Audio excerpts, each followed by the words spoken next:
தற்போதைய செய்தி மறு உத்தரவு வரும் வரை காவிரியில் தமிழகத்திற்கு வினாடிக்கு 2000 கன அடி நீர் திறக்க கர்நாடக அரசுக்கு உச்சநீதிமன்றம் உத்தரவிட்டிருக்கிறது. இது குறித்த விவரங்களை வழங்குவதற்காக நமது டெல்லி செய்தியாளர் நிரஞ்சன் இணைப்பில் இருக்கிறார். அவரிடம் கேட்கலாம். நிரஞ்சன், காவிரி வழக்குல உச்சநீதிமன்றம் ஒரு முக்கியமான உத்தரவை பிறப்பிச்சிருக்கிறது.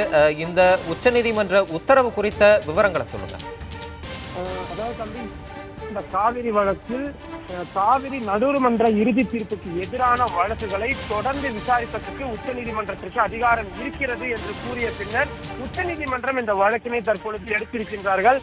அதன் அடிப்படையில் தற்பொழுது இந்த வழக்கில் அடுத்த உத்தரவு, அதாவது அடுத்த உத்தரவு, முக்கியமான உத்தரவுகள் வரும் வரை இந்த 2000 கன அடி தண்ணீர் திறந்துவிட வேண்டும் என்ற அந்த உத்தரவானது தொடர்ந்து செயல்படுத்தப்பட வேண்டும் என்ற அந்த முக்கியமான உத்தரவானது பிறப்பிக்கப்பட்டிருக்கின்றது.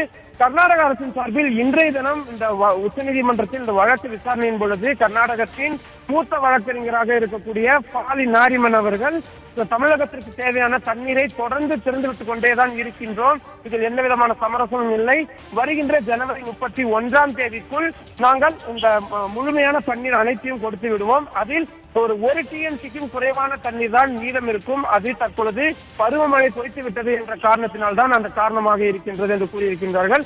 ஆனால் தமிழக அரசின் சார்பாக இல்லை, இதில் 4.8 டிஎம்சி அளவிற்கு கர்நாடக அரசு இந்த பருவத்திற்கு தேவையான தண்ணீரை காவிரியிலிருந்து தமிழகத்திற்கு திறந்துவிடவில்லை என்று கூறியிருக்கிறார்கள்.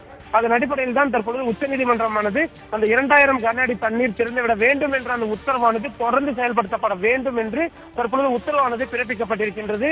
இந்த வழக்கின் அடுத்த கட்ட விசாரணைகளானது தொடர்ந்து வருகின்ற பிப்ரவரி 7ஆம் தேதியிலிருந்து தொடர்ந்து நடைபெறும் என்றும் அறிவிக்கப்பட்டிருக்கின்றது. பிப்ரவரி 7ஆம் தேதியிலிருந்து ஒவ்வொரு தரப்பு, தமிழகம், கர்நாடகா, கேரளா, புதுச்சேரி மற்றும் மத்திய அரசின் சார்பாக ஒவ்வொரு தரப்பும் 3 வார காலம் அளவிற்கு தங்களது தரப்பு வாதங்களை முன்வைப்பதற்கு உச்சநீதிமன்றமானது தற்பொழுது அனுமதி வழங்கி இருக்கின்றது. அதன் அடிப்படையில் பிப்ரவரி 7ஆம் தேதிக்கு பிறகு இந்த வழக்கானது தொடர்ந்து நடைபெறும். மதியம் 2 மணிக்கு இதற்கென்று நீதிபதி தீபக் மிஸ்ரா தலைமையிலான அமர்வானது இந்த வழக்கினை மட்டும்தான் தினந்தோறும் விசாரிக்கப் போகின்றது. எனவே இந்த வழக்கானது தற்பொழுது ஒரு இறுதியான ஒரு வடிவத்தை எட்டியிருக்கிறது என்று சொல்லலாம். நிரஞ்சன், இந்த வழக்கு ஒரு இறுதி வடிவத்தை எட்டியிருக்கிறதுன்னு குறிப்பிட்டிருக்கீங்க, அது ஒரு முக்கியமான விஷயம். கர்நாடக தரப்பு தமிழகத்துக்கு தொடர்ந்து நீர் திறந்துகிட்டு இருக்கு அப்படின்னு சொல்லியிருக்கிறதா குறிப்பிட்டீங்க.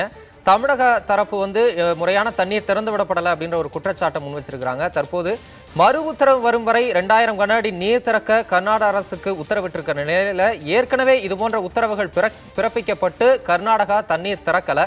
இது குறித்து உச்சநீதிமன்ற நீதிபதிகள் ஏதாவது கேள்வி எழுப்பினாங்களா? இந்த உத்தரவு முறையா பின்பற்றப்படுவதற்கான வரைமுறைகள் ஏதாவது அவங்க குறிப்பிட்டாங்களா? அதாவது தமிழரசன், இன்றைய தினம் இந்த வழக்கு விசாரணையின் பொழுது தமிழக அரசின் சார்பாக திறந்துவிட வேண்டிய தண்ணீரை திறந்து விடாததால் பெரிய அளவில் விவசாயம் பாதிக்கப்பட்டிருக்கின்றது, விவசாயிகள் கடுமையான பாதிப்பிற்கு உள்ளாகி இருக்கின்றார்கள் உள்ளிட்ட வாதங்களானது தொடர்ந்து முன்வைக்கப்பட்டது. அப்பொழுது பருவமழை பெரிய அளவில் பெய்யவில்லை, அதனால் தான் எங்களால் சரிவர தண்ணீர் திறந்து விடவில்லை, அப்படி இருந்தும் கூட நாங்கள் இந்த பருவத்திற்கு திறந்துவிட வேண்டிய அனைத்து தண்ணீரையும் ஒரு நாளைக்கு 2000 கன அடி தண்ணீர் திறந்துவிட வேண்டும் என்று உச்சநீதிமன்றத்தில் உத்தரவு இருக்கின்றது. ஒரு நாள் எங்களால் திறந்து விடாமல் இருக்கலாம், ஆனால் அதனையும் சேர்த்து வைத்து எங்களுக்கு தண்ணீர் இருப்பு அதிகமாக இருக்கும் பொழுது நாங்கள் எவ்வளவு நிலுவை தண்ணீரை வைத்திருக்கின்றோமோ அந்த தண்ணீரை மொத்தமாக நாங்கள் திறந்து விட்டு வருகின்றோம். அதன் அடிப்படையில் தான் ஜனவரி 31ஆம் தேதிக்குள் முழுமையான அனைத்து தண்ணீரையும் நாங்கள் திறந்து விட்டு விடுவோம்.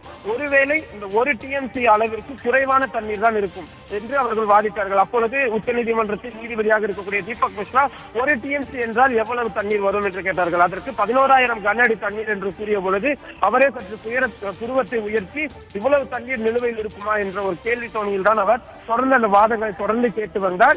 தமிழக அரசின் சார்பாக தொடர்ந்து இந்த வாதங்கள் தான் முன்வைக்கப்பட்டது.